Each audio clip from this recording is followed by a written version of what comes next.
Hey guys, today I'd like to chat about why I think the iPhone and Apple products are better than Android phones. So, just to give you a little bit of background information, I actually am an Android owner. This is my phone that I currently still use. That's my background of me and my boyfriend. This is my Facebook account. I'm a mixed user, meaning that I do own Android, but also some Apple products, which I'll use a little bit in my presentation today. So, to kick things off, I just want to talk a little bit about just kind of the rudimentary types of things that make a phone a great phone and why Apple just produces a better product. So, to be quite honest, this phone is currently the bane of my existence, and the only reason why I still have it is that I'm locked into one of those silly contracts at Verizon, so I cannot currently get rid of it for a few months without paying full retail price for another phone and breaking my contract. So I still own this, and my biggest complaint is that it's slow.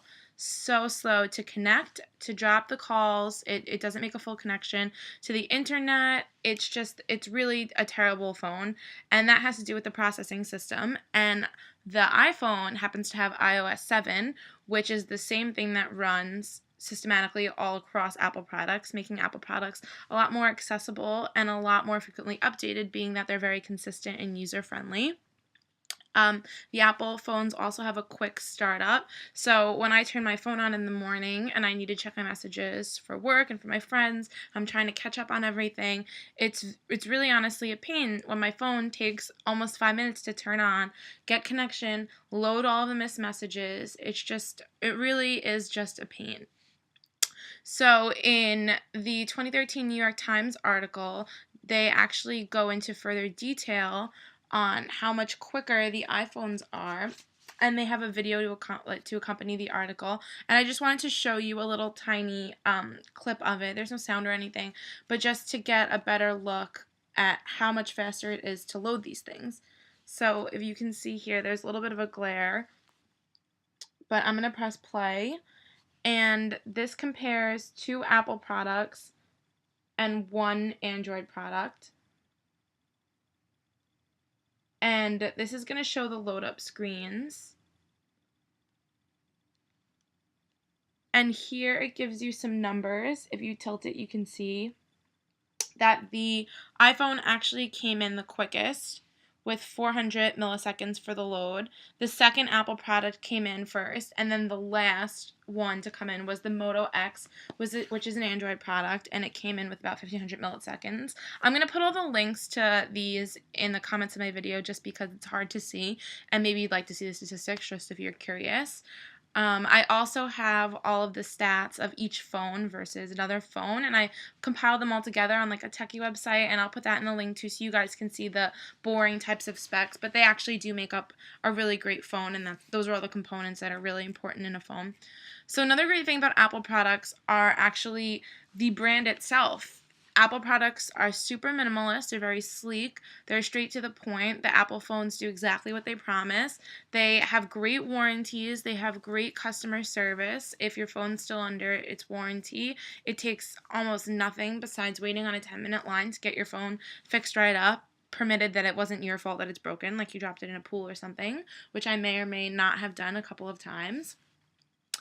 Apple products also have really, really great kind of cool features, not important ones like I'm talking about the speed and the connectivity, but actually the cameras.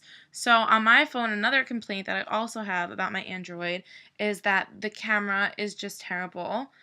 I can't take good pictures of anything. I never even bother taking pictures because it's so terrible. I always am just, having somebody else take them in the heat of the moment because my phone is slow, A, to turn on the camera, so it just takes forever, and B, it takes really, really horrendous pictures.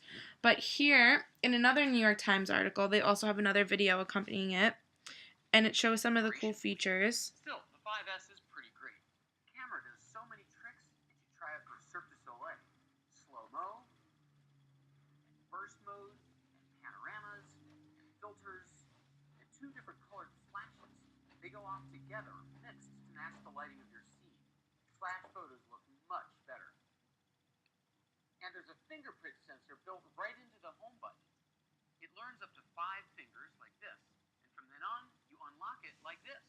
Look, Ma, no password. Now, last year's iPhone 5. So those are just some of the funner features. I didn't choose to show two phones versus each other because I just kind of wanted to show the Apple products versus the Android products. All the types of things that I was discussing are across the board, not specific for one phone versus one phone, which is why I really wanted to include the link with all of the statistics of the three phones that I pitted against each other, two of them being Androids and one of them being the latest iPhone. So that way you guys can kind of look for yourselves as opposed to just having me tell you. There are actually hard facts proving that the phones are better phones other than preference. So I hope you guys maybe learned something that you didn't know about these phones today in my quick little speech, and maybe it'll help you out when you're making your next phone purchase.